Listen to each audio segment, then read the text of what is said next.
Hello everyone and welcome to today's webinar.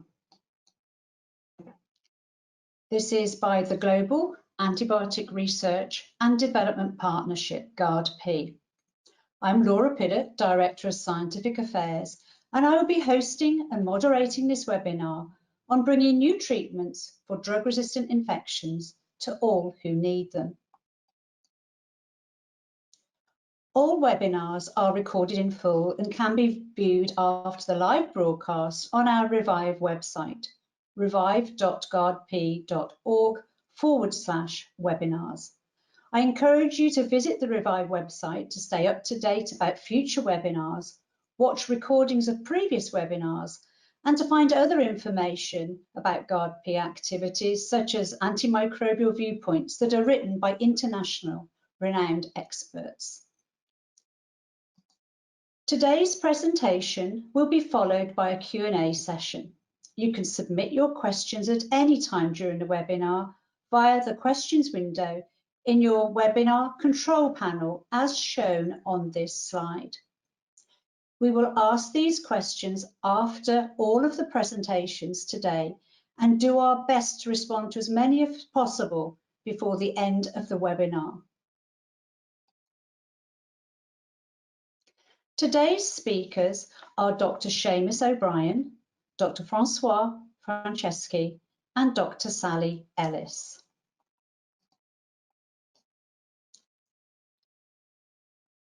Seamus is the Research and Development Director of GARDP, and François Franceschi is the Head of Asset Evaluation and Development and Project Leader for the Serious Bacterial Infections Programme.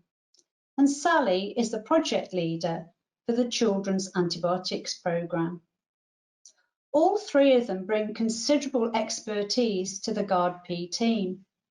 Seamus has previously worked at large pharmaceutical companies, including Pfizer and AstraZeneca, and has extensive experience of clinical development of new antimicrobials. François has a very different expertise, and he's had his background from academic drug discovery and basic research to working with NIAID in the United States, and is a member of one of the panels at CARB-X. And Sally has worked in a variety of environments, including previous to GARDP with DNDi, and has been a clinical trials unit operating manager and brings considerable experience about clinical trials. So I'll now hand over to Seamus. Please start your presentation. Thank you.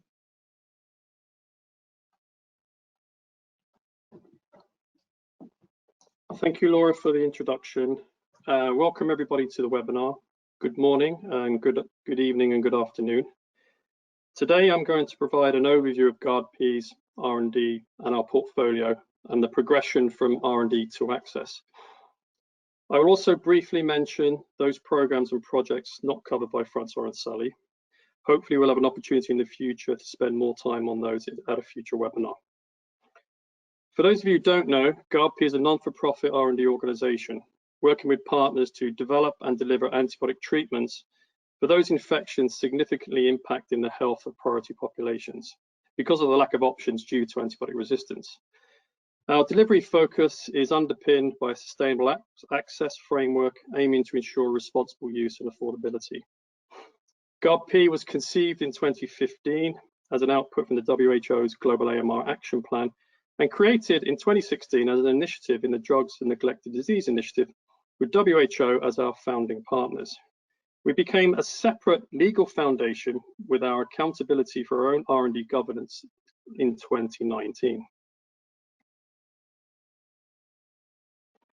So why GARDP? I think it was around about 10 years ago, the phrase perfect storm was coined by David Schlaze in the context of antibiotic resistance and the lack of antibiotic development at that time. I still think that we are in a perfect storm, although it may be a different version. It's better in some parts and probably a lot worse in others. Fundamentally, we still have increasing resistance and a lack of safe and effective treatment options. That is because there is a lack of access to existing antibiotics. R&D pipeline, particularly the clinical pipeline, is not addressing the priority gaps with new chemical entities.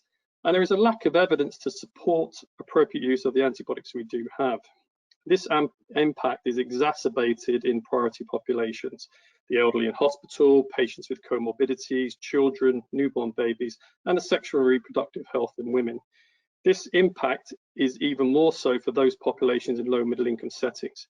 And I think this is a public health challenge, which if we don't address, I think you'll all agree could lead to a public health crisis. So what is GARDP doing? Well, we're focusing on building a public health orientated portfolio through global, regional and national public and private partnerships. We can take on various roles in these partnerships. We can be investor, leveraging public and private funding in broad development and delivery agreements with clear public health value. We can take on a lead development role, sponsoring clinical studies and leading pharmaceutical development activities. We can take on a co-development role, working in collaboration, bringing complementary skills and knowledge to our partners. Overall, what I would say is that we share the costs and risk in antibiotic development. We will look to go beyond the milestone of regulatory approval via sustainable access pathways underpinned by the promotion of sustainable reimbursement models. We have an ambitious goal of developing 5 treatments across these 4 program areas on the right-hand side of the slide as we're looking at it. And we are addressing infections in priority populations caused by the WHO priority pathogens. And I'll cover these programs more in the next few slides.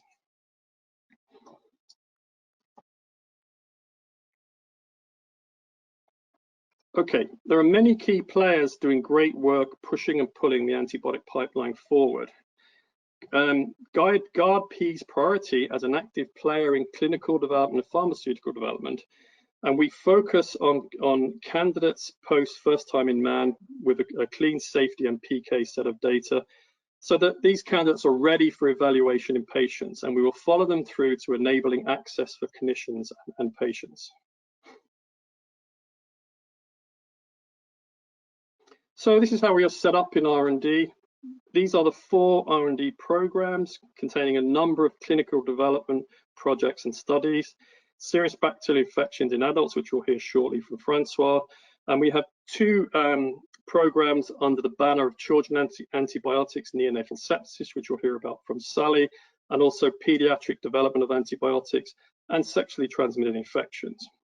We also have a function called activities called asset evaluation and development, which consists of desk-based identification and evaluation of candidates, and these can be recovered or existing antibiotics and new chemical entities to enter into the portfolio, and translation and enabling science to support progression of those candidates through the portfolio.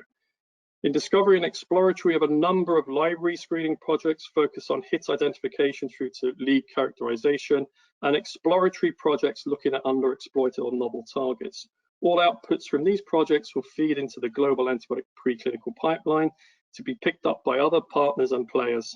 Our activities are underpinned by our scientific affairs function, and that includes Revive, which is our educational outreach program, which you'll all know about from the series of webinars such as today's. We're also supported by our R&D governance, and a key part of that is the R&D governance and support provided by our scientific advisory committee. Okay, so let's look at the clinical programs in a little bit more detail. So François will cover serious bacterial infections. Briefly, these are those healthcare associated infections in adults most impacted by antibiotic resistance, leading to significant morbidity and mortality, and also impacting the practice in healthcare and practice in delivery of healthcare globally. Children are a priority population for us in GARDP. Sally will talk about our particular focus on neonatal sepsis, a particular clinical indication in newborns, primarily due to serious bacterial infections. Here, the utility of current antibiotic treatments are increasingly impacted by antibiotic resistance, and Sally will talk about that shortly. Our pediatric development program is linked both to our neonatal sepsis program and the serious bacterial infection. Here, the focus is on the regulatory development of antibiotics and the studies to confirm a safe and effective dose of antibiotics for children of all ages. We want to work with partners on the overall development programs for antibiotics which may be developed initially for adults, and accelerate the development of antibiotics for serious bacterial infections in children, hence the link to serious bacterial infections program. We want to develop those for children where there are limited or no treatment options, and where appropriate, evaluate them as candidates for multi-drug and extensively drug infections in neonates. And our last clinical program is our sexually transmitted infections program. Here we are looking to accelerate the development of new antibiotics and develop at least one new treatment for difficult to treat and drug-resistant infections, and I'll talk about that shortly. And also our discovery and exploratory projects, which are focused on identifying novel antibiotics for new and unexploited targets. So how are we doing? I'm not sure if you can see this too well, but our pipeline slide covers projects that are currently ongoing in each program area. I'm not going to talk about really the top half of this slide. This will be covered very much by François and Sally. So if we look at the pediatric program, we have two candidates in the pipeline. One is a recovered antibiotic and one is a new one, polymyxin B, and Cefepime-taniborbactam being developed in partnership with Neonatal, which François will cover shortly. Our aim here is to develop these candidates to be treatment options for multi-drug resistant and extensively drug resistant infections in children of all ages, including eventually neonates. Sexually transmitted infections. Our leading project here is our development agreement with Entasis Therapeutics to develop solifidacin initially for uncomplicated gonorrhea. GARDP here is responsible for significant portions of the clinical development program and pharmaceutical development activities, and I'll talk about this in the next couple of slides. We're also evaluating other candidates for the syndrome of urogenital infections with a focus on those other pathogens who are implicated in those infections, including Mycoplasma genitalium and chlamydia.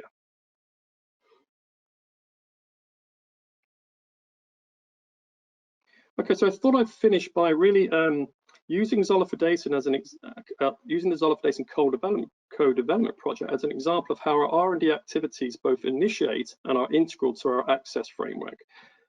Depending on the antibiotic, the project, or the opportunity, we can take on one of a number of roles, be it an advocating role, facilitating role, or implementing role in access. These activities, going from licensing right through to reimbursement, are activities which work in parallel and are interdependent.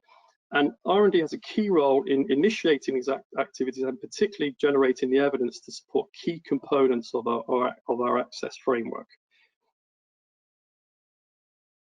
And I thought I'd use zoliflodacin as an example of the progress that we've been making. So it starts off with a licensing agreement which supports the mutual interest of both Entasis Therapeutics and GARDP to address access, and GARDP has responsibility for 168 countries in that license. From a regulatory perspective, we are the sponsor for the global phase 3 and supporting clinical pharmacology studies. The phase 3 study has been activated and was recruiting, but unfortunately is suffering a 3-month delay due to COVID. It's important for us also to map out the regulatory pathway beyond the stringent regulatory authority approval that we will receive from the FDA or EMA, looking at a number of pathways, including via the WHO collaborative procedure route. It's important also that we generate evidence to support use of zoliflodacin in the clinic to prevent an emergence of resistance, disease transmission, and also working in partnership with FIND and WHO. There is a program to develop a diagnostics for gonorrhea to support appropriate use. Our outsourcing strategy is really focused on making sure that we work where possible with sole suppliers in terms of formulation, development, manufacturing, and supply and distribution. So we're working with Dr. Ellis as the responsible for formulation development, manufacturing development, and looking at ways of reducing the cost of goods of the new formulation for zoliflodacin. And finally, we're looking at new concepts to support the sustainable supply and distribution in a low volume, limited scenario, which is the scenario you face when you are addressing an emerging resistance problem with a reasonable use approach. So I just thought I'd finish there using zoliflodacin as an example of how we're approaching access within GARDP. And I'd just like to say thank you to our, I've gone too far ahead, I apologise for that. Thank you for listening, and thank you to all our donors and all our partners for supporting our work. Back to you, Laura. Thank you, Seamus, for a very good overview of the activities and context of the programmes. So we will now move to François Franceschi, and who will talk about our newest programme, Serious Bacterial Infections. Thank you, François. Thank you, Laura. Yes, as Seamus pointed out before, I'm going to be talking about the Serious Bacterial Infection Program. When we speak about serious bacterial infections, we are mostly referring to hospital or healthcare associated infections.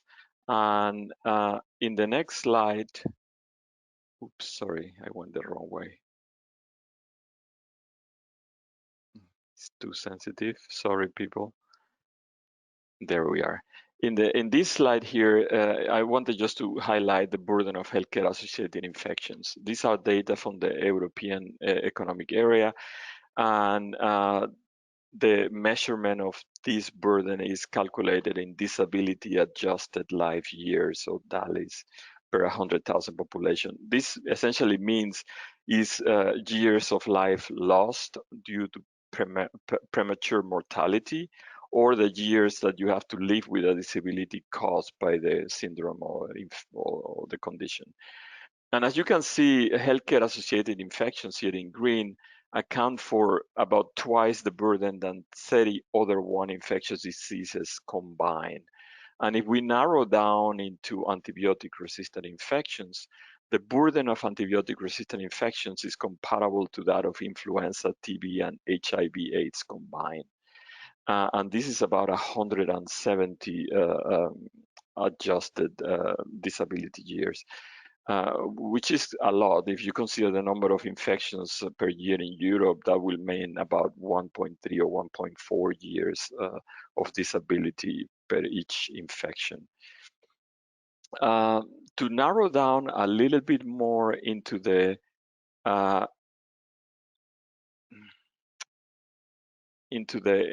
serious bacterial infections, as I was mentioning before, I will be referring mostly to hospital infections, and these are especially complicated urinary tract infections, hospital-acquired bacterial pneumonia, ventilator-associated bacterial pneumonia.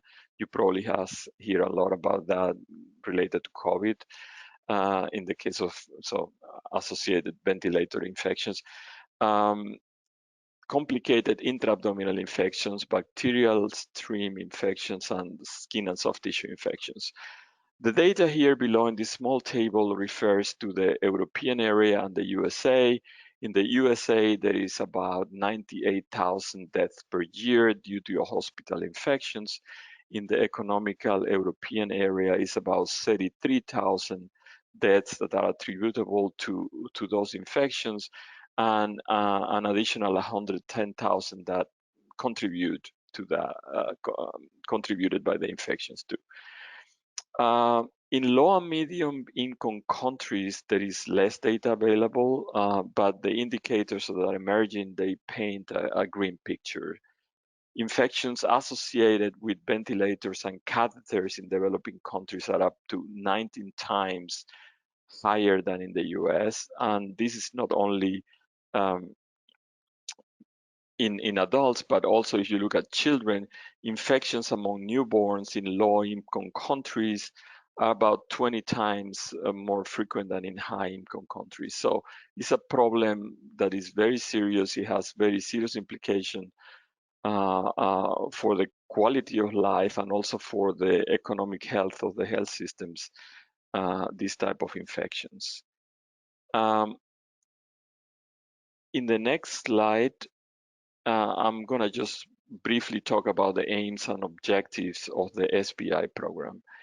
The SBI program or Serious Bacterial Infection Program, the aim is to develop new treatments to improve outcomes in patients that are affected by these hospital infections caused by carbapenem-resistant gram-negative bacteria, and they belong to the WHO critical priority list, for which there are limited or no therapeutic options.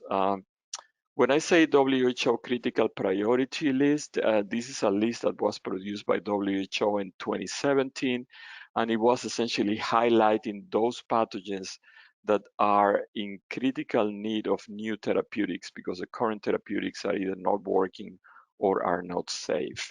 And this includes these so-called carbapenem-resistant priority pathogens. And the goals are to accelerate the initial regulatory approval, to generate clinical evidence for proper use, to accelerate the clinical development for pediatric populations, which is one of the priority populations for GARDP, and also something very near and dear to GARDP is the focus on global access with emphasis on the needs of high burden areas. Because as Seamus mentioned before, there is many places in the world where one of the critical problems is access, and not only to new antibiotics, but even to very old antibiotics. Just to illustrate that more clearly, again, here in this red square, we have the critical WHO priority pathogens, which are Enterobacteriaceae, Pseudomonas, and Acinetobacter that are carbapenem resistant. What does it mean carbapenem resistant? Carbapenem is essentially a class of beta-lactam antibiotics. When I say beta-lactams, is the same class as penicillins. But this is a class that was first introduced in 1985, and it was usually reserved for treatment of severe multi-drug resistant bacterial infections in hospitals. But as that you can see on the graph in the left, which is the Sentry surveillance data published in 2019 by Castañeda et al., you see that until 2004, carbapenem resistant in Enterobacteriaceae was very low, but after that, it has been essentially exploding and is in some places extremely high. And you will see an illustration of that in the next slide too. But some of the main findings here is that Klebsiella pneumoniae, one of these Enterobacteriaceae, is one of the main drivers of carbapenem resistant in Enterobacteriaceae. And I also want to concentrate in the last 2 points here. Oxacillinases, OXA48, and metallobeta-lactamases increase essentially threefold from 2007, 2009 to 2014-16, from 4 to essentially 12%. These enzymes are enzymes that degrade these carbapenems and make them ineffective. It's essentially a mechanism for the bacteria to render those antibiotics ineffective and then to be able to keep growing. And these particular types here are some types that most of the compounds that are out there in the pipeline being developed, or most of the compounds that have been already approved recently, are not able to cover, and that poses a very important problem in treating those patients with very serious bacterial infections. And this in the next slide is illustrated. Here is an antimicrobial resistant prevalence among bacteria listed in the WHO priority pathogen list. This is a paper that was published this week by Gandra et al. In Clinical Microbiological Review. So I did some adaptation of the paper here, but essentially focus on the red bars. This is carbapenem-resistant Klebsiella that I mentioned before, was one of the pathogens driving the carbapenem-resistant infections in hospitals. These are isolated, these are bacterial isolates coming from bloodstream infections. And what you can see here very clearly is that among low and medium income countries, Vietnam, Thailand, Pakistan, India, and Bangladesh, the percentage of resistant isolates is extremely high, from 56% in India to 9% in Thailand, passing to 24% in Vietnam. When you look at the percentage of resistance in the United Kingdom, Canada, Australia, they are essentially 1% or below. What I'm trying to say with this is that these needs are especially acute in low and medium income countries, while still you see the need for this type of antibiotics is more or less rare in high income countries. That doesn't mean that with time this will probably not become more of a problem, but clearly what I'm trying to say here, and also for some of the other bacteria that you see here, is that in low and medium income countries the problem is especially acute. And as Seamus was talking before, one of the key missions for GARDP is also access, is to make available these drugs for the people who needs them most. And then that all of this is a clear mandate for an serious bacterial infections program able to tackle these particular hospital infections that are very serious in a safe and effective way. One of the things that you do normally when you are trying to come up with a development program and are developing a compound to be used in the clinic is to have so-called TPP or target product profile. And this was our initial serious bacterial infection target product profile. This is something that you always need to do. Essentially, you need to look at a lot of different attributes you want to have in the product that you want to introduce in the clinic, and you have minimum criteria and optimum criteria.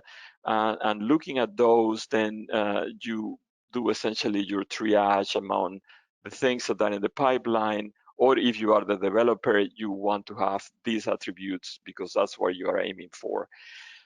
And as you can see here, there are different things, like, for example, what is the syndrome that you are trying to tackle? If it's, for example, hospital-acquired pneumonia, ventilator-acquired pneumonia, or bloodstream infections, urinary tract infections, what type of pathogens you want to cover, what type of resistance mechanisms you want to cover, and if you will have interference or not with other therapeutics, like, for example, are used in low and medium income countries, or even in high income countries, like drugs for malaria, for TB, for HIV, AIDS, and the type of way you want to dose the product, if it will be able to combat special bad really extremely resistant drug infections or not, and so on. So after this exercise, essentially, of having a clear picture of what we wanted, and having contacts with a lot of the different developers that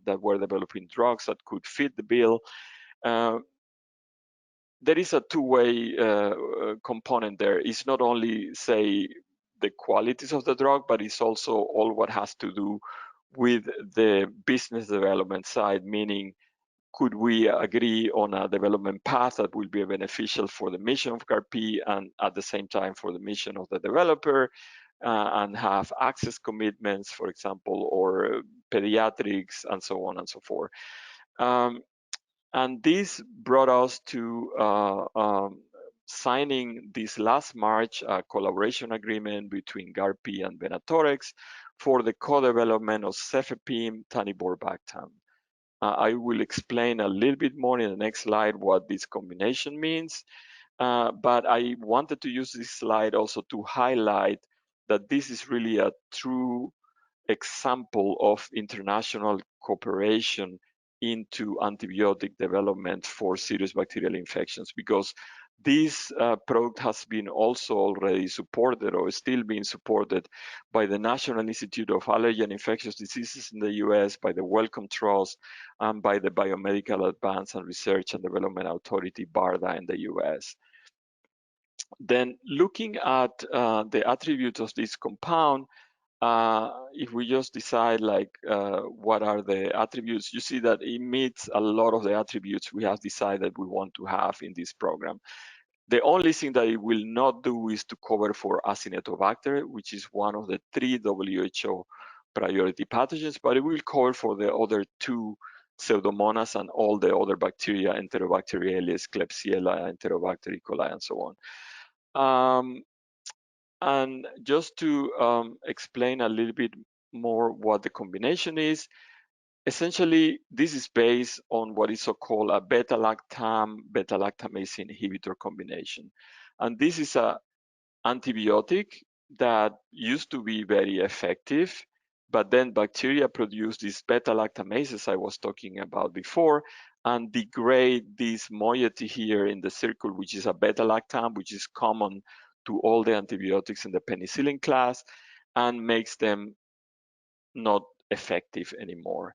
And what you do is you combine now your antibiotic when you give it to the patient with a beta-lactamase inhibitor, in this case taniborbactam, developed by Venatorex, which then will prevent those enzymes from degrading the antibiotic and essentially restoring the efficacy of the antibiotic, because now the enzymes that the bacteria were producing to degrade it are blocked by taniborbactam.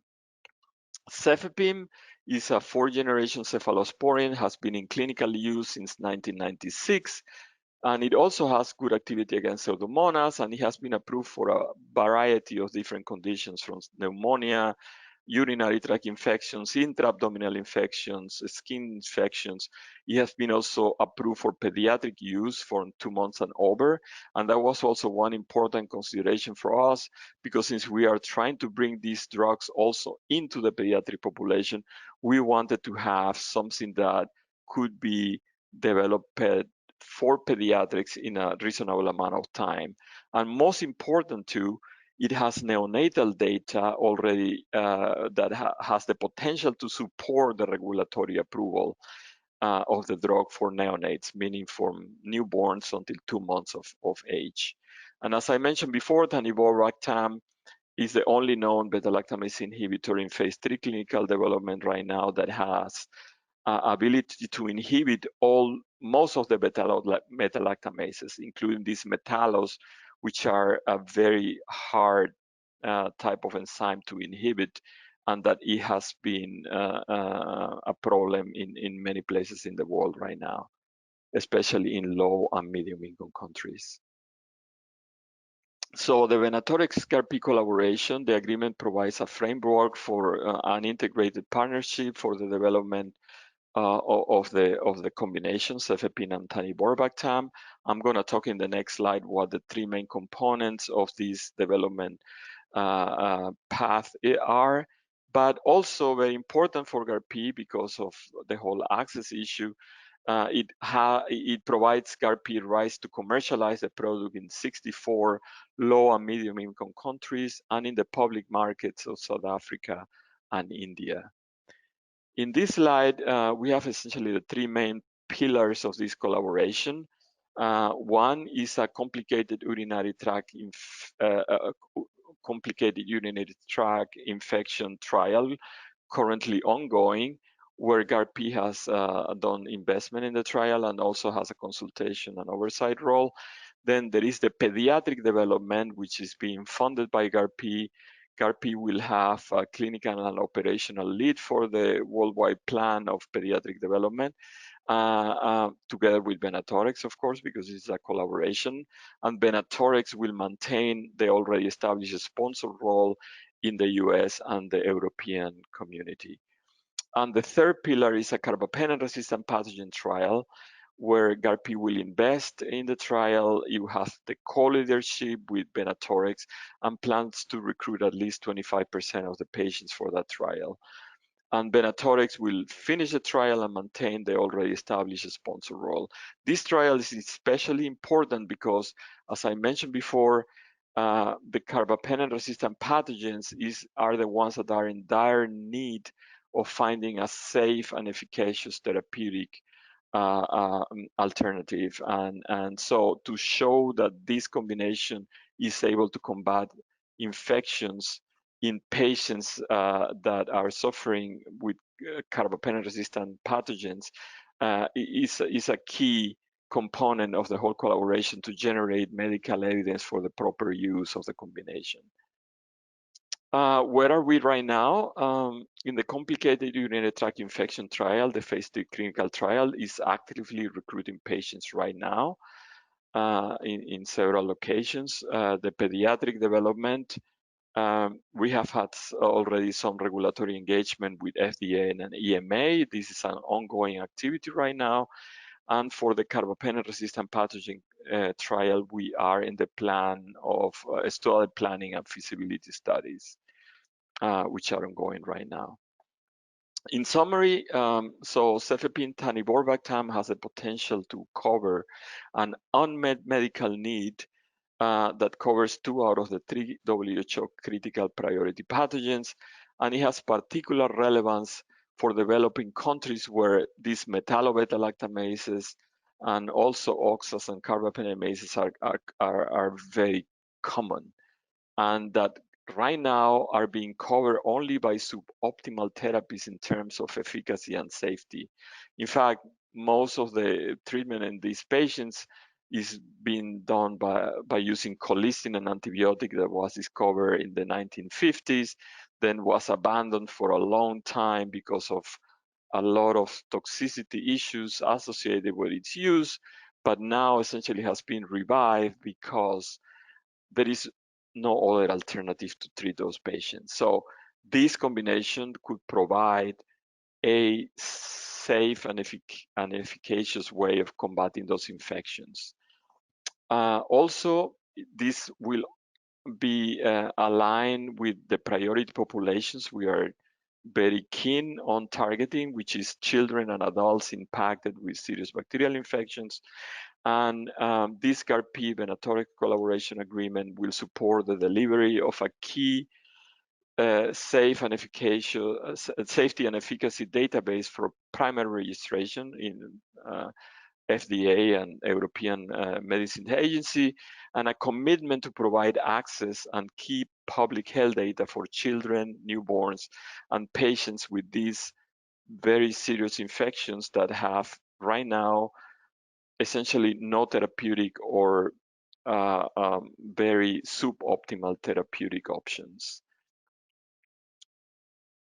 And thank you so much for your attention. Thank you so much for our donors, and thank you to Venatorix, our partners in this endeavor.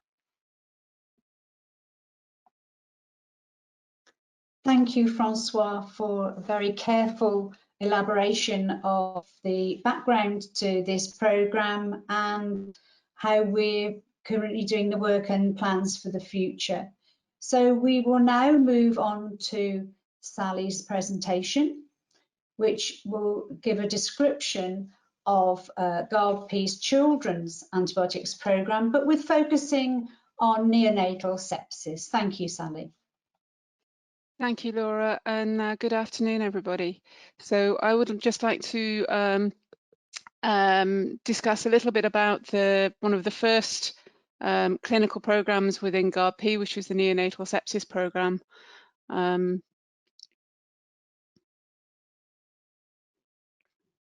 Oops, if I can just persuade the slides to work. There we go. So as Seamus referred to earlier, we've got 2 programs linked to the pediatric program.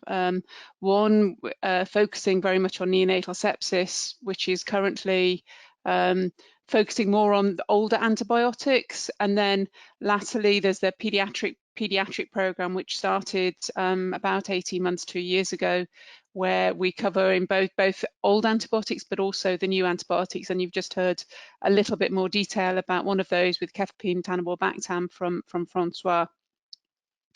I mean, one of the important things and one of the reasons that GARDP is really focusing on children's or antibiotics for use for children is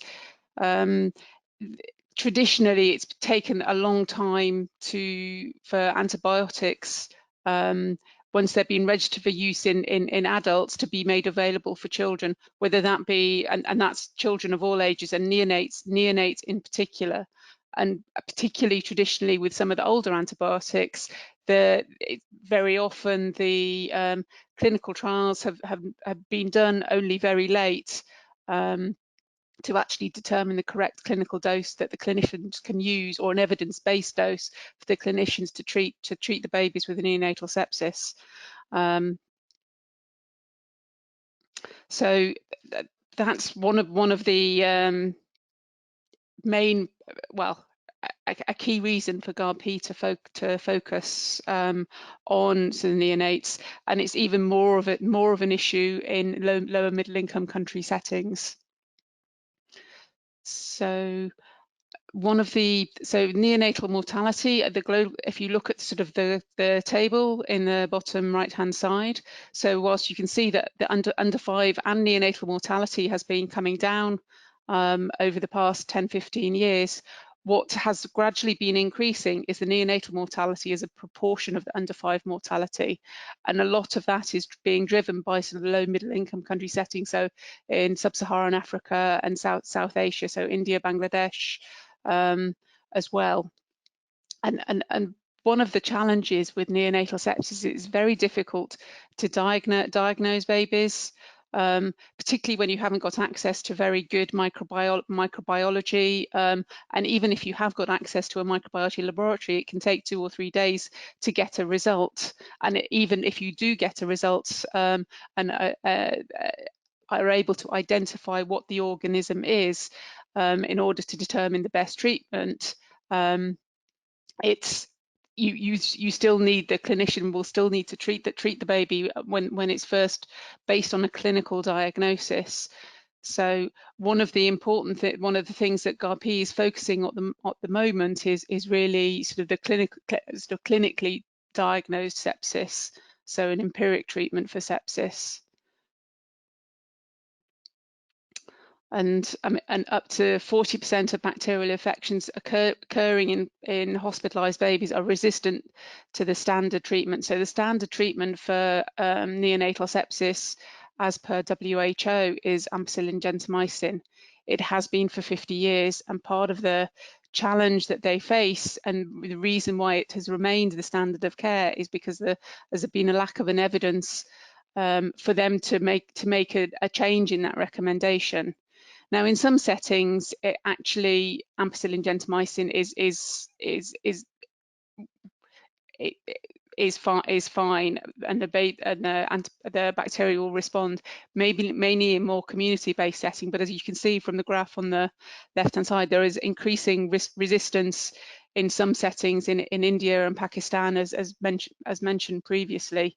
And in order to address particularly Sustainable Development Goal 3 to end preventable deaths in newborns, it's key to address sort of neonatal mortality and neonatal sepsis in particular. And that's one of the leading reasons why sort of GARDP's program is focusing on an empiric treatment for neonatal sepsis.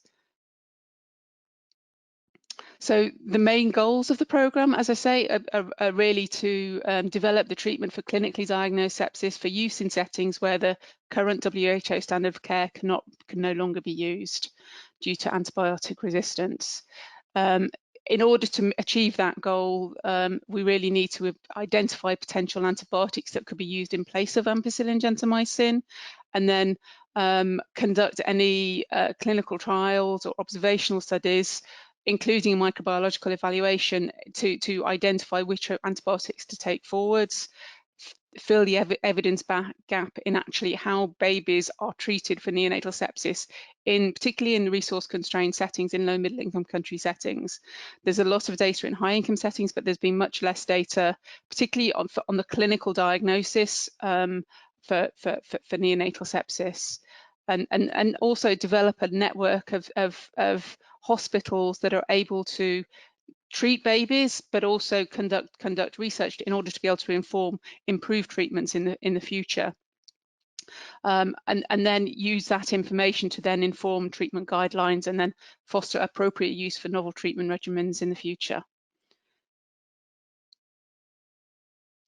So the overall strategy that we've had for the neonatal sepsis is really, first of all, to select potential antibiotics. So after quite a long, exhaustive tranche of a long list of predominantly old antibiotics, we sort of narrowed it down to four potential candidates. One of the main reasons that we focused on older antibiotics for the neonatal sepsis program is that we wanted to make sure that we had an established dose to treat neonates that has already been approved by regulatory authorities such as the EMA or the FDA, or is included in sort of WHO essential medicines list. That's because that means we can move forward relatively quickly into sort of a large-scale strategic public health trial. If we had to establish a neonatal dose, then we have to go through a number of trials before that to actually determine exactly what dose it is to then take forward into strategic public health trial, which would take a lot longer. And that's really what we're doing in the pediatric program at the moment, establishing what dose can be used that we can then use to inform how that antibiotic should be used in the future. So in order to evaluate the antibiotics, what we've been looking at is looking at the dossier and identifying any potential gaps that may exist that we might need to address moving forwards, evaluate whether or not the antibiotics or current clinical isolates are susceptible to those antibiotics. And then looking at sort of both the in vitro, so because we're particularly focusing on combinations of antibiotics, so look at whether there is better pharmacokinetic and pharmacodynamic properties in particular combinations of antibiotics, or whether there's a combination of antibiotics that actually work against one another, so you want to avoid using that as a combination. And then also on any confirmatory PK data that might be needed just to confirm the dose. So the three antibiotics that we've selected, so two definitely, fosfomycin and amikacin we will take forwards. Flumoxef, we're still waiting on some of the results which we would have hoped to have had by now, but COVID-19 has caused some delays. So just to give you a little bit of more information on the three antibiotics, so fosfomycin is an old generic antibiotic. It was discovered in 1969 by Merck Sharp and Dohme. It has, like I said, an approved neonatal dose that was recently re-evaluated by the EMA just to confirm that was because there's quite a lot of disparity across the different formulations of fosfomycin to ensure that, and then that dose was also consistent with a PK study that we completed recently and is in the process of being published at the moment. Fosfomycin is registered mainly in Europe and a few Asian countries, and gradually become more broadly available, and it's primarily been used to treat urinary tract infections, but it is listed in the WHO essential medicines list. So flumoxef is an old antibiotic again. It's an oxalactam which was launched in 1988 in Japan by Shionogi. It hasn't really been used that widely outside of sort of Japan, China, Taiwan and Korea, but it does have approved indication, including in neonates, and some good neonatal PK data, which is important. So we've got that established dose, but it's not included in the WHO essential medicines list for children because it is quite focused in its use and not used very broadly. The other antibiotic we're looking at is an aminoglycoside, amikacin, which is quite widely used, including to treat neonates. It was discovered in the late 70s in Japan. As I say, it has a established neonatal dose and is already included on the WHO essential medicines list, and actually is also used to treat babies with neonatal sepsis. Flumoxef is as well, fosfomycin less so, certainly based on some of the data that we've got from one of the observational studies that we've been conducting. So in parallel to evaluating the different antibiotics and potential treatments, we've also been looking at conducting a large global observational study looking at babies with sepsis, really to inform what we do going forwards. So this is, look, the objective of this study is really to collect routine clinical data on what happens to a baby when they're diagnosed with significant clinical sepsis. So what signs and symptoms do they have at day one? What antibiotics do they receive? And what signs and symptoms do they have on every day that they're hospitalised? What happens to the baby at the end? Do they survive that bout of neonatal sepsis? And then really, mainly so we can use this information to see sort of what characterize the mortality rates in neonates, as well as collecting the physiological observations of what happens throughout the course of treatment to establish characterize really the clinical presentation, the mortality risk factors and outcomes. Collect information on the antibiotic dose, duration, and which we can then use both to inform a potential comparison for a clinical trial, but also for the AMR stewardship practices in the future. Collecting isolates as well, where they're able to identify an isolate from the blood or the cerebrospinal fluid to determine what species it was and what the susceptibility. So is it Klebsiella, E. coli, or could also be a gram-positive. That's one of the things with neonatal sepsis. There's a broad range of organisms, and that's one of the reasons why we need to look at combination treatments as well, to make sure that whatever treatment it is can cover a broad range of antibiotics, because very often we're not able to establish or identify what the organism is. Approximately only 20% of the babies will be culture positive. So, and then also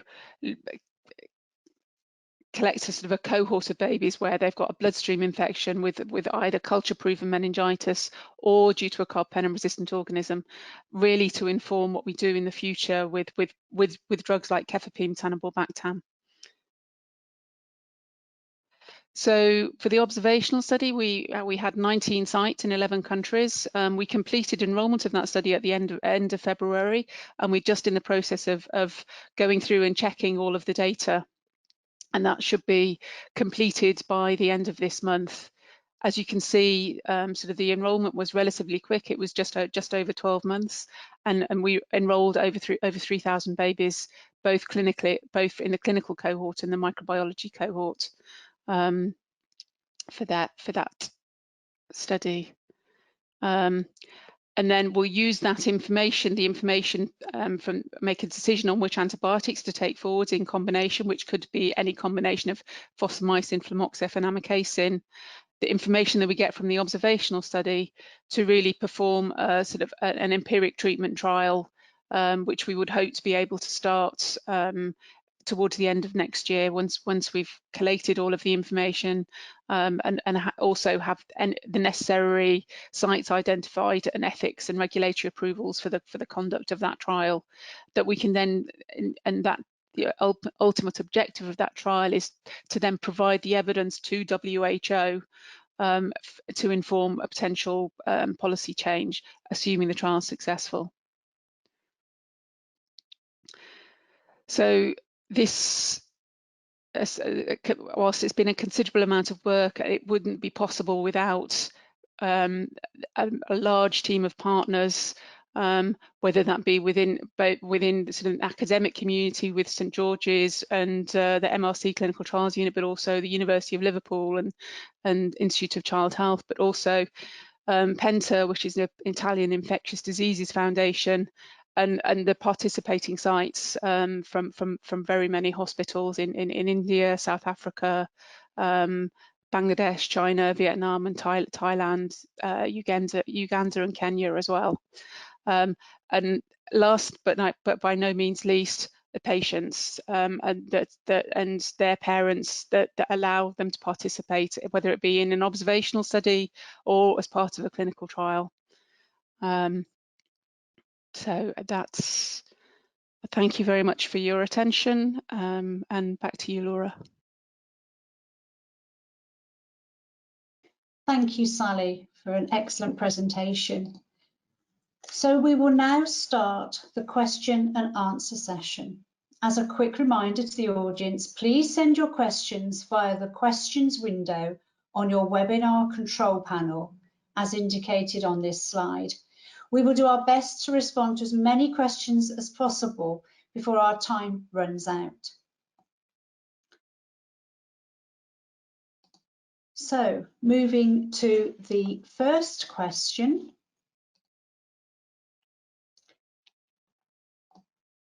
Seamus, would you like to rejoin us? Okay, so Seamus, would you like to update us on the progress of the zoliflodacin phase 3 clinical trial? Yes, thank you, Laura, and thank you for the question. I hope you can hear me because I can't use the microphone at the moment because of really bad interference. So, yes, so we if I go back to the beginning of this year, we started recruitment with all the sites in the US activated. Then we had a clear pathway to activate the sites in Europe, South Africa, and Thailand in the middle of this year. And then COVID came along. So you know, we were picking up recruitment pretty well at the beginning of the year after some initial concerns and delays due to comparator drug supply. So COVID's come along, and that's resulted in a pause of recruitment in the US, and also we need to think carefully about when we can activate sites in the Netherlands and also South Africa and Thailand. And we decided to pause recruitment with the sites based on a number of criteria, which I think those of you who are on the call who are involved in clinical trials at the moment and trying to deal with the COVID situation will be very familiar with. Looking at the risks to site staff, the availability of site staff, risks to patients, issues such as data integrity, and any other quality issues which may be impacted by trying to recruit patients during this time. So we've had a 3-month recruitment delay.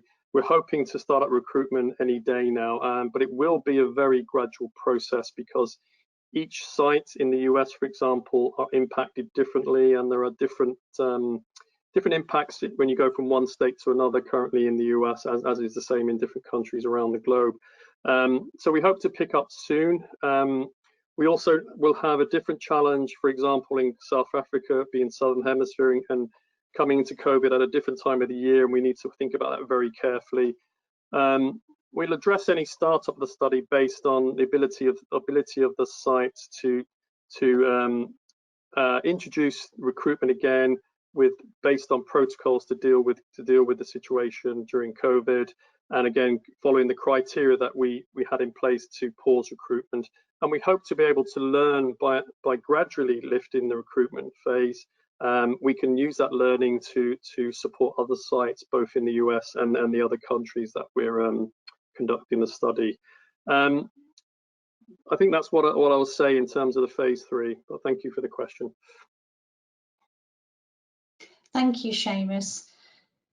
So the next question is really sort of a generic question to the organisation, but with 2 examples. So any of you could answer this, but perhaps Seamus first. How do you choose the drugs that you work on, and what made you choose zoliflodacin and Cefepime-taniborbactam?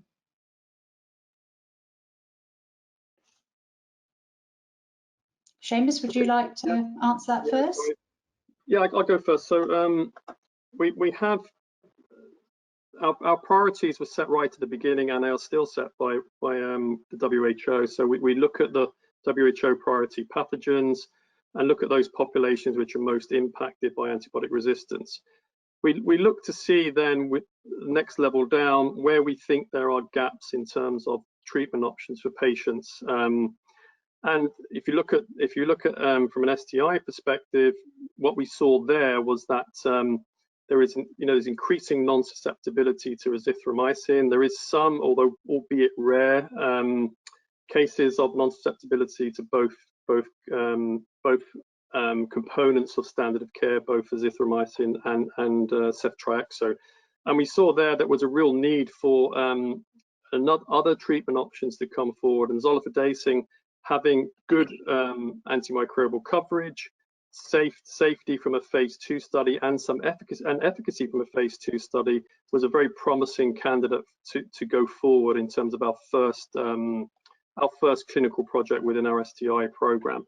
And from that, we've looked at other areas where there are gaps. I think serious bacterial infections, as François described, and I won't repeat that, but I think that was a really good example of where we could see the opportunity for us to work with an organization to partner to deliver the antibiotic for adults, but also connect that support to an accelerating that compound to be available for what is a real priority population, which is children, in addition to adults with that infection, but also children, and particularly hopefully neonates. So we looked at that.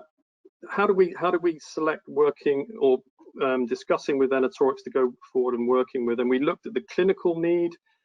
We looked at also the antimicrobial activity, whether it aligned with the priority pathogens, and then used the TPP approach that François used. I think also we're in a time, as I think many of you know, where companies are struggling to be able to even reach the first hurdle of getting the first indication for a drug. And I think it's important that we look innovatively and creatively in terms of how we can partner with organizations to ensure that they can reach their objectives, we can reach our public health objectives of making sure those drugs are available for all, including those priority populations. So I think that's really important. I think François mentioned it. I do think there's a need and opportunity for organizations such as GARDP to work in partnership with other organizations in the public sector and companies in the private sector to really focus on making sure those antibiotics for priority infections caused by priority pathogens are not lost. So I think that's what we've done. I know, François, do you want to add anything to that? No, maybe the only thing I can add is that, as I mentioned a little bit before, that on top of, say, of the public health needs and so on, there is also a part that could be the topic of a completely different webinar, which is the business development part, in the sense that it has to be then an agreement reached that will be good for both organizations and that will essentially enable the access of the drug to the populations in low and medium income countries, which is one of the missions of GARDP. So I guess you explained it well. So it's a due diligence process, as in any type of industrial or pharmaceutical due diligence process, where you have experts that will look at the different options you have, and you will then build according to your TPP what are the best options, and then add to that the business component. How much is that going to cost? How much money we have, etc., etc. So these are all parts of the equation that then come to a point where you decide, like, okay, this is the best bang for the buck, let's say. Thank you, Seamus and François. So I'm going to combine two questions that we've received because they're both on the same topic. And perhaps, François, you would like to respond to this. So there was a recent paper in Lancet Infectious Diseases by Stritch and colleagues, the title of which is Needs Assessment for Novel Gram-Negative Antibiotics in US Hospitals, a retrospective cohort study. And in that paper, they described only 193 gram-negative infections or episodes on a yearly basis that cannot be treated. So it's a very low number. And another person, having brought that to attention, somebody else then raised, and this is a linked question, is that if these numbers are so low at the moment in countries such as the United States and other developed countries, are there any projections as to whether these numbers will increase, hence needing the new drugs in those countries as well as in high and low income countries? Again, crystal balls are scarce these days, but based on what has been going on, I mean, there was a point where the the resistance was increasing a lot. People has been putting in place infection and prevention measures, which has somehow dampened some of the increase.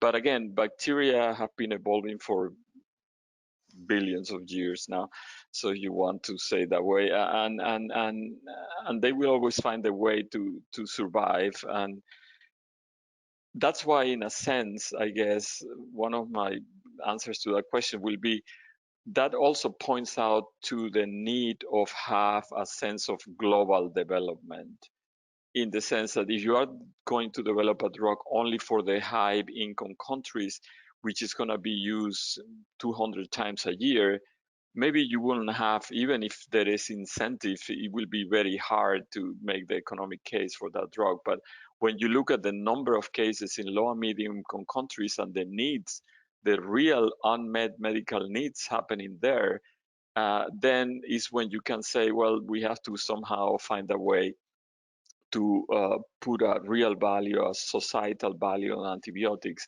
that will allow those companies also to have some kind of global development program that will make those drugs accessible for where they are needed the most, but also having in mind the commercial consideration. So this is a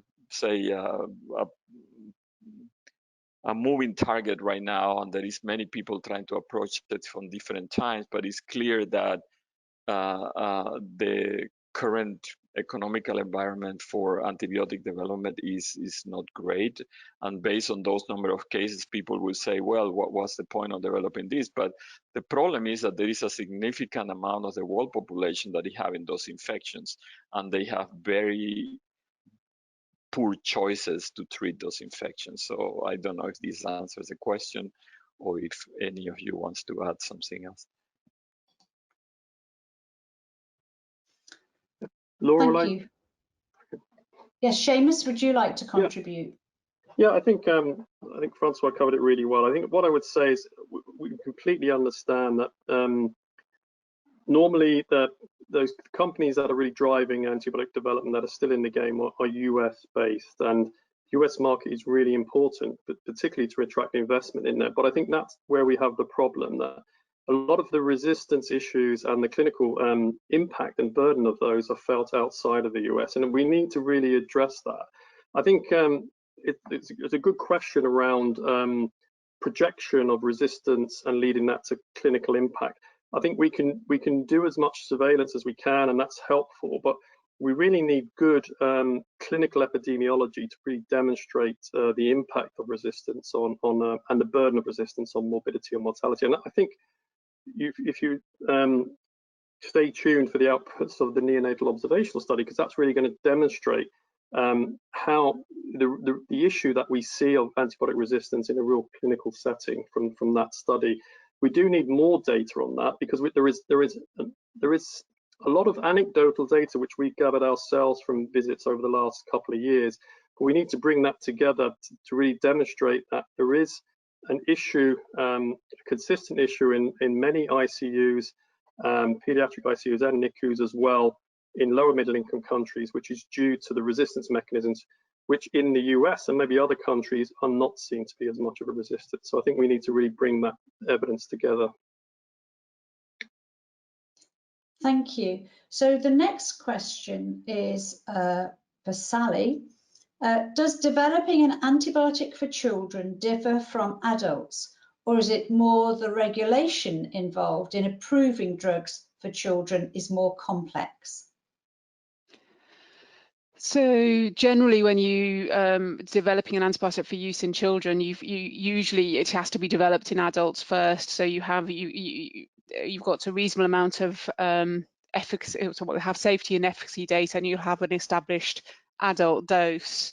And then generally, depending on the regulatory agency that you talk to, you can use the adult data to model an appropriate dose and then just validate that dose in children of all ages, because obviously children are growing and their bodies are changing very quickly. So you need to look at that, take that into consideration when you're designing it. one of the regulatories, so the EMA, generally focus very much on the pharmacokinetics of the drug, whereas the FDA, which are the only two agencies that have sort of established pediatric pathways for drug development, focus on the dose, the pharmacokinetics of the drug, but they also need to see additional sort of safety and safety in the adult indication, whereas the EMA accept taking the efficacy and the safety from the adult data, certainly in antibiotics such as Cefepime-taniborbactam, where you've got quite a lot of data already on Cefepime as being the active ingredient, and taniborbactam as well it has some characterization. So it does depend a little bit on the antibiotic. I mean, the challenge in doing the antibiotic trials in children is part of the logistics of doing that. And I mean, what I always say is put myself in the position of a parent is, would you want your child to participate in that trial? And unfortunately, very often that question is really difficult to answer. So that's one of the reasons why it's so difficult to do clinical trials in children. But at the same time, it's so important, because without doing those trials, the clinicians don't have the correct information to inform how they treat the baby in front of them, or the child in front of them. Yeah, so and one of the I guess the other thing is obviously to do the pharmacokinetics, you have to take blood samples, and that again presents a challenge, particularly when you're talking about small neonates and small babies. Thank you, Sally.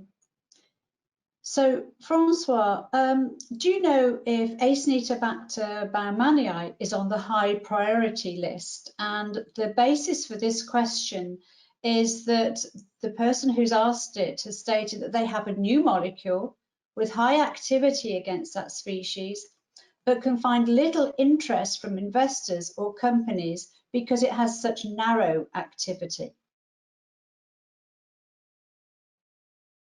Complicated question. Well, let me state first that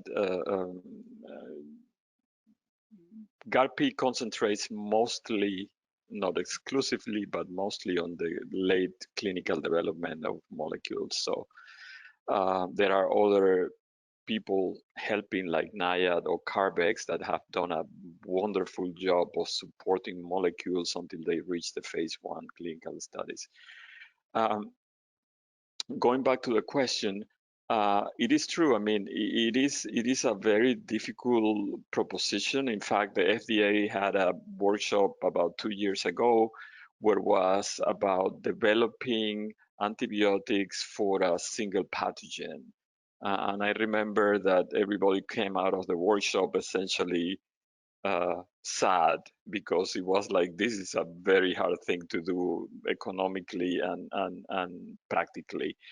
My hope is that with the advancement in diagnostics, which is getting better and better, that will become a real possibility, because everybody is also worried about the microbiome. You don't want essentially to kill a particular pathogen to do carpet bombing and kill everything else in your microbiome. If you would have a drug that will particularly kill that pathogen that is affecting you, that will be very good. The problem is you will need a very good diagnostic to find out that that's the infection you have. This diagnostic has to be very fast.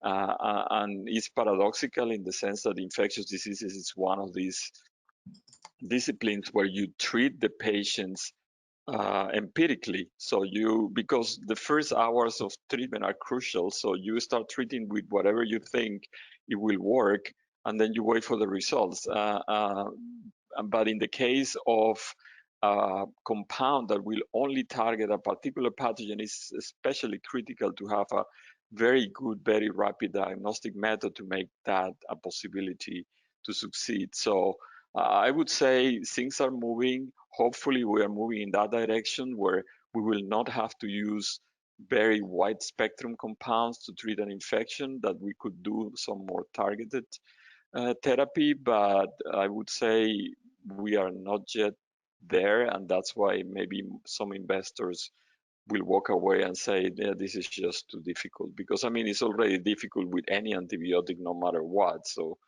it's a complicated but totally valid question. Thank you for the question. Thank you, Francois. This is a question I'm going to ask Seamus to answer. So this person has stated that he or she is sure that everyone would like a broad spectrum agent that can be used oral, IV or topical, with a high degree of safety for all indications with no resistance. But is there a need for more niche products? So this question is coming at it from the other way. So instead of asking for a narrow spectrum drug, they're now saying, should we actually go for drugs that could be used in specific contexts? So in this case, an IV drug for use in an intensive care unit for lung infections, for example.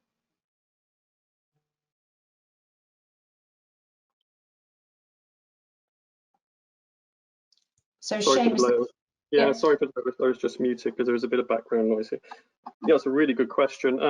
I think possibly so. I think so what I'm hearing is more thinking of developing a drug with more of a focus on the clinical need and the clinical indication rather than pathogen coverage. I think we're going to have to bring both of those together. I think there is again, I think you will come down to the situation where lung infection, you have to think about what the causative pathogens are. But I think there is a movement to look at redefining broad spectrum and narrow spectrum, and it goes back to Francois's point. I think the broad spectrum can have some collateral damage. It's very difficult in terms of a development program to actually the risk you have is trying to cover everything in terms of developing and delivering data. So you have to deliver data on the clinical indication, and then in your submission you have to demonstrate activity against pathogens, and that can become a problem. So in terms of a development program, it may be better to focus. So lung infections could be something if you target your pathogen, if you're going for more gram-positive and more early. I guess we're talking about hospital-based infections here. So you could look at your early acquired infections, such as more gram-positive, and then your later more gram-negative, and Pseudomonas being an example of a late onset. I think I think the approach would be to compartmentalize that. I think you're still, as I say, you're still going to have that challenge of being able to demonstrate clinical efficacy for the infection. You have to decide whether it's going to be monomicrobial or polymicrobial coverage, and then also you still have to demonstrate your activity against pathogens, a number of isolates, different bacteria containing different resistance mechanisms. In terms of niche, I think it actually does go back to the previous question. If we look at a drug developed for Acinetobacter, single pathogen species, the development hurdles are really challenging, and they can be done, but they're very expensive without that diagnostic to first enrich the studies.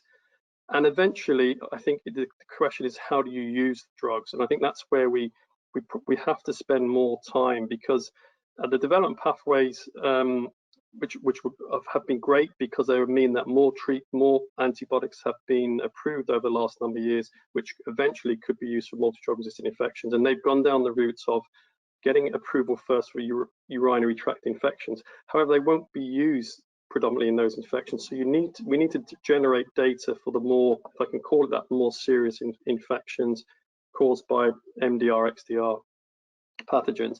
And there you have to look at how they can be used in combination. And I think that's probably maybe more what we should focus on, rather than thinking whether it's niche or broad, is how you actually use them. So even if you did develop a drug for Acinetobacter without, as François was saying, without having good diagnosis or good local microbiology to demonstrate you have an Acinetobacter issue in your local ICU, I do think you're going to have to generate that clinical evidence. And also, I think we have to think about other interventions when we're developing antibiotics, and make sure we align those with infection prevention control measures to ensure that we address that in parallel or first before we decide what treatment regimen should be used for a particular infection type. I'm not sure I've really covered that question, but please contact us offline if you want more information. Thank you, Seamus. So this is a question for Sally. Why is amikacin included in the development plan given its known adverse effects? And similar for the beta-lactam, is it effective against resistance mechanisms that are already out there? So traditionally, neonatal sepsis has been treated with an aminoglycoside and a beta-lactam, so ampicillin, gentamicin. Aminoglycosides do have their sort of downsides. I would say neonatologists are relatively conservative, and one of the advantages with aminoglycosides is they have a relatively broad coverage, and they're well known. And as I say, amikacin in the observational study, approximately 30% of the population of babies that have been included have been treated with at least with an aminoglycoside.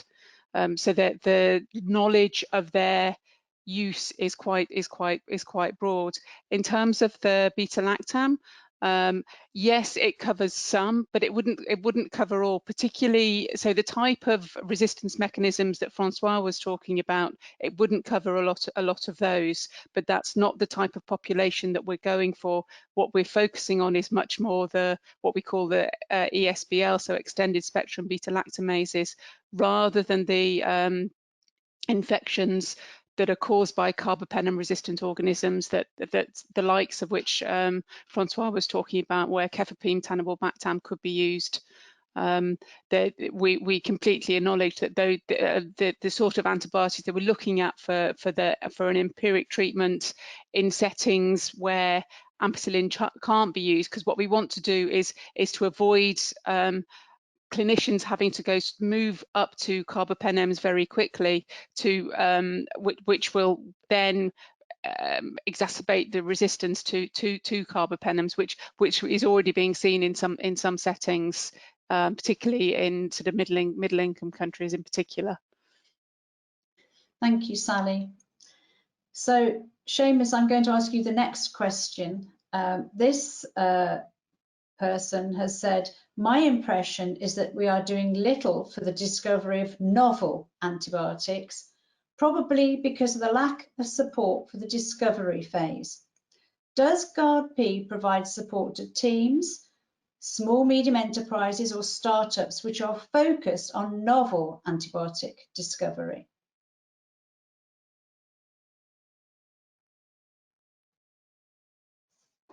Yeah, you probably better answer this, Laura, than me. So yes, we do. I think I made it clear our priority is on clinical development pharmaceutical, but it's having a specific targeted focus for discovery and exploratory research is very important to us. So our focus really in terms of our screening activities is very much on MDR, XDR, Klebsiella pneumoniae and Acinetobacter, as obviously a need for new treatments and new antibiotics. And in terms of discovery, we are looking at an exploratory research. We are looking at projects which really are focused on novelty, be those novel targets or novel treatment modalities. And we are working really with organizations, particularly aligned with our presence in certain countries as well. So we have a consortium of companies in Japan. We're also looking to support novel projects in countries in South Africa, but also we will work with organizations in Europe and the US as well. We are undertaking a broad scoping of all the activities very early on in the pathway before the preclinical pipeline. That's an exercise which really hasn't been undertaken, and Laura's team have been working very much with JPIMR to look at that, to really identify particular projects which could be of interest for GARDP to work with. So we're not involved in the preclinical space. That's very much been expertly supported by Carbex and Repair, and that's not a focus for us. But so the answer generally is yes. So anything else I need to add to that? The only thing I would say is that we're only interested and have the capacity to look at projects that will fill gaps that no other actor will do or would fund. So we're not a funding agency, which is why we do have our own discovery program, because the libraries that we have access to would not otherwise be screened for antibacterial activity, and they have never been screened previously, as an example of one of our projects. So thank you, Seamus. So another question, I think there's probably several people are interested in the answer, Seamus, very quickly, is does GARDP have any antifungal projects? Sorry,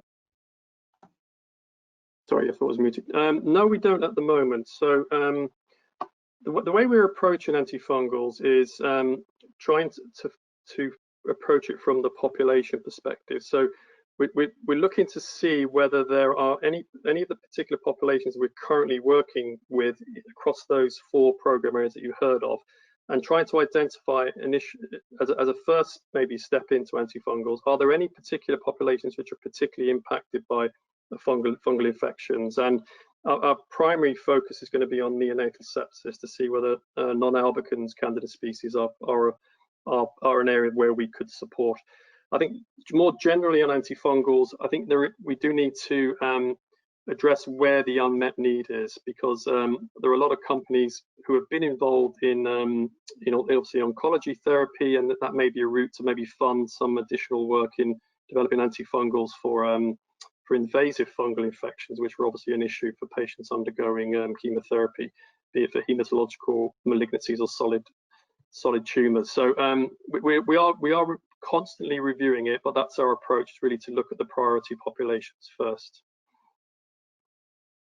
Thank you, Seamus. So I think we can have one more question. I suggest this is for François, but please feel free, Sally, to come in if you wish. Is GARDP interested to support therapeutics for gram-negative bacterial infections only? MRSA and Enterococcus faecium are also priority pathogens, and there are more clinical cases with these pathogens, but there's less support available for the development for even novel gram-positive therapeutics in general.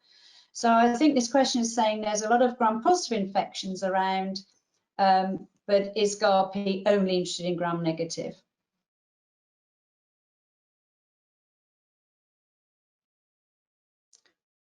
François, you're muted.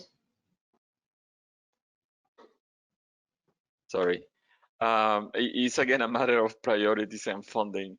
So we have a limited amount of funding that we can draw from, and we definitely at this point are concentrated most essentially on gram-negative pathogens that WHO has earmarked as critical for the need of new therapeutics, and those are mostly gram-negative, essentially, as I mentioned, Enterobacteriaceae, Pseudomonas, and Acinetobacter. We understand and we see that, and Sally mentioned that also, that in the neonatal population sometimes you have infections caused by gram-positives. There are some therapeutic options there. The problem with the gram-negatives was that when you were looking at the pipeline of drugs that were in development for gram-negative pathogens, it was essentially very little out there for the last few years. Now it's getting a little bit better, but I would say that this, I mean, there is a lot of hospital infections caused by gram-negatives that are very difficult to treat. I'm not taking importance out of the gram-positive infections, but there are still some therapeutics there that do work well. But I totally sympathize with the person asking the question that if possible, I mean, we would also love to support gram-positive development, but at this point, it's just a matter of priorities and funding. Thank you, François. So we have got to the end of the time allocated for our question and answer session. For those of you whose questions have not been answered, I'm really sorry, but we will be able to respond to you in writing, and we won't forget your questions. And we hope to put the questions and answers on the website with the recording of this webinar. So once more, I want to thank Seamus, François and Sally for their excellent presentations that have given a good overview of 2 of our R&D programs. I would now also like to take the opportunity to announce our next webinars in June. We have another 2 coming up. On the 25th of June, we will hold a webinar entitled Putting Children First in the Fight Against Antibiotic Resistance. And on this occasion, GARDP's Executive Director, Dr. Manika Balasagram, will be joined by Christina Obiera, who was the principal investigator for the fosfomycin clinical trial in Kenya, Professor Hanan Balki, Assistant Director General for AMR at the WHO, and Dr. Stefan Peterson, Chief of Health at UNICEF. On the 30th of June, we will welcome Markus Seitlinger from the Department of Clinical Pharmacology at the Medical University of Vienna in Austria. And he will speak about the clinical development of antimicrobials, phase 1 development challenges. You can register for both webinars on the Revive website, and we will also soon announce further webinars for the coming months. So thank you everyone for joining today and for contributing to this discussion. As always, I hope that you found it interesting and useful, and you will join us again in the future. Please make sure to tell everyone in your networks about our webinars, and do encourage your colleagues and friends to join too. Thank you and goodbye.